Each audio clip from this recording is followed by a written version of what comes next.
Haba Amadu. Noi ne a nastirta sare himɓe a silmintako. To ko a silminta ɗo hani a itta paɗe ma ha yasi ngam a andida suudu ma en ɗo juura. Ha ɗo ɗum sare baka on. Komi yiɗi on mi watta nder sare man. Ko baka ma man to nastan suudu ɗo itta paɗe ma ha yasi. Annuma ngam a siri baka sai ko a wi o huwata ɗo a tamma siri ma nangatam na. Subhanallahi. Min mi anda siri bo na tarbiya sare amin. Okay. Wato sare amin on tarbiya siri. Dada amin hollai min tarbiya boɗɗum dum. To Allah mu jotta mi ɗo yahi caka hacca. Haba Amadu huɗo Allah ne. Dai mi bima. A viyai? Sala banni. To, ndikka. An bona wari dare yeso mi banni. To, jotta on wari o wi sare men tarbiya siri en ɗo sira. Jotta on wari o voli. Ndikka nde a wari heɓa en yahi caka hacca. Okay. To ɓe laari ma ɓe laari amin ni ɓe andi a siri won sina ngatu siri. Amma amin yar ɓanga inda ma ɗo wadda nder sare na. Haba Amadu. Hulu Allah dai on mi bima halaji ɗi aɗo limtina mo dai mi bima bani Amadu.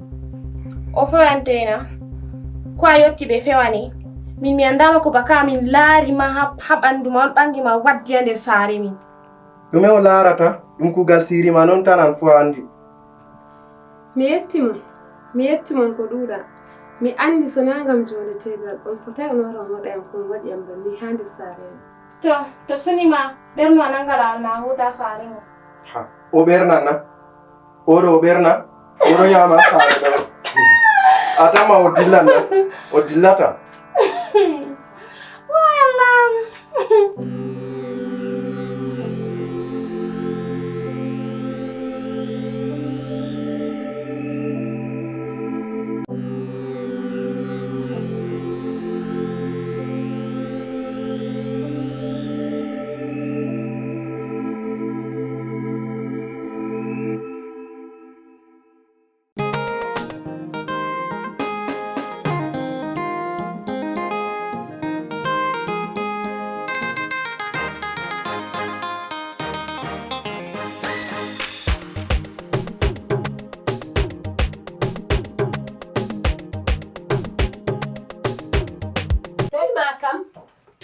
Mulela talaka mi toima avia kawadaya manania kawadaya msanko mi yechatama Allah katami avia mi wala tarbiya mi eltai bikoya ando ko saru sare moy an fu amoja avia ta mi bigo kabi ko tarbiya an tarbiya be amari hajjana banni mi wadi be mabbe hajja andi min latani be yabe huda makam ngam min fu adanya dume mi le ko alon mi dayata dayando na an fu andi ko mi dayin kam ko hande kam ha yotti ko mi dayin ko fu a fewanan dum hajjana banni be yecci mon ko be siri ko be taski on tan be yecci mon no watta mi vurti on mi tawi Amadu do jodi hado on mi vi mo itta pade hayasi o ittata sare hamma ma ko do ne so va be pade to ayi nawani manangu ko silawol ma jilu sare mon ananiya ande no mi dayin ko ma na ko andi no be nyibiri awara fi asendira mi ko am la rabbo min ka yiyam ɗo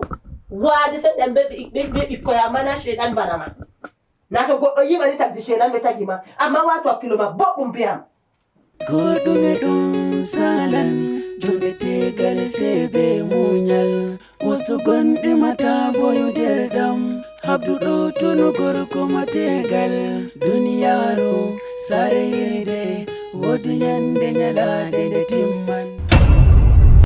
min yetti on be watungo amin hakkilo be larugo filme dada gorko am min andi himɓe feere wiyan ko waɗi min rammini épisode man ko waɗi épisode man rammiɗo min tokki sharɗi youtube on banni youtube ɓuri margo haaje walla yerdi min ɗo dilla kala épisode pat min ɗo ɓedda minti gotel ɗiɗi haya juuta abonné diga facebook tiktok youtube on partage on like to a abonay ɗo to min yofi deuxiéme épisode foti a yiyata fou amma to a aboni min ɗo fiɗa ɗum ni aɗon laara en fotta ha épisode je yeeso.